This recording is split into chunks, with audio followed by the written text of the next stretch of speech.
வணக்கம். இப்போ இந்த வீடியோ ப்ரெசன்டேஷனில் நம்ம எம்சிஎக்ஸ் நேச்சுரல் கேஸ் மார்க்கெட்டில் இன்றைக்கி எப்படி ட்ரேட் பண்ணலாம் அப்படின்றத பற்றி பார்க்குறதுக்கு முன்னாடி நேற்று மார்க்கெட்டில் என்ன நடந்தது, நம்ம என்ன எதிர்பார்த்தோன்றதை பார்ப்போம். நீங்கள் பார்த்துட்ருக்கிறது நேச்சுரல் கேஸோட 7 நிமிஷம் கேண்டில்ஸ்டிக் சார்ட். இந்த பெரிய கேண்டில்ஸ்டிக் தான் நேற்று மார்க்கெட்டோட ப்ரைஸ் ஓப்பனிங். நம்ம எதிர்பார்த்த மாதிரி 154 பக்கமாக ஓப்பன் ஆகிருக்கு நேச்சுரல் கேஸ் மார்க்கெட். 154 கீழே வந்ததுன்னா மார்க்கெட் டவுன் ட்ரெண்டுக்கு சாதகமாக இருக்கும்னு எதிர்பார்த்தோம். அந்த அடிப்படையில் ப்ரைஸ் ஓப்பன் ஆனதுக்கப்புறம் மார்க்கெட் தொடர்ந்து டவுன் ட்ரெண்டுக்கே சாதகமாக இருந்து 152 வரைக்கும் கீழே வந்திருக்கு. 152 அப்படின்றது எவ்வளோ முக்கியமான ஒரு சப்போர்ட் அப்படின்றத நேற்று மார்க்கெட்டில் தெளிவாக சொல்லியிருந்தோம். அந்த அடிப்படையில் 152 மார்க்கெட்டுக்கு சப்போர்ட் கொடுத்து நம்மளுடைய ட்ரேடிங் திட்டத்தை முறியடித்து 156க்கு மேலே ப்ரைஸ் போய் 158 பக்கமாக க்ளோஸ் ஆகிடுச்சு. முதல் பாதி நமக்கு சாதகமாக இருந்தாலும் மார்க்கெட்டோட ஈவினிங் செஷன் நமக்கு சாதகமாக அமையல.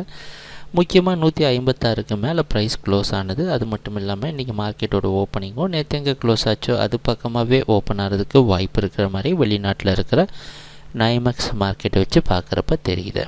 அந்த அடிப்படையில் இன்றைக்கி மார்க்கெட் பையிங்க்கு சாதகமாக இருக்கும்னு எதிர்பார்க்குறோம். 52 சப்போர்ட்டாக வச்சு நேற்று மார்க்கெட்டோட லோவஸ்ட் ஸ்டாப் லாஸாக வச்சு நீங்கள் ட்ரேட் பண்ணலாம். எதிர்பார்க்குற அடுத்த டார்கெட் 162 165.8. ட்ரேடிங் நடக்கிறப்போ பார்ப்போம் என்னென்ன மாற்றங்கள் வருதுன்னு. எங்கள் வீடியோ ப்ரெசன்டேஷனை தொடர்ந்து பார்த்துட்டு வந்ததுக்கு மிக்க நன்றி, மகிழ்ச்சி, வணக்கம்.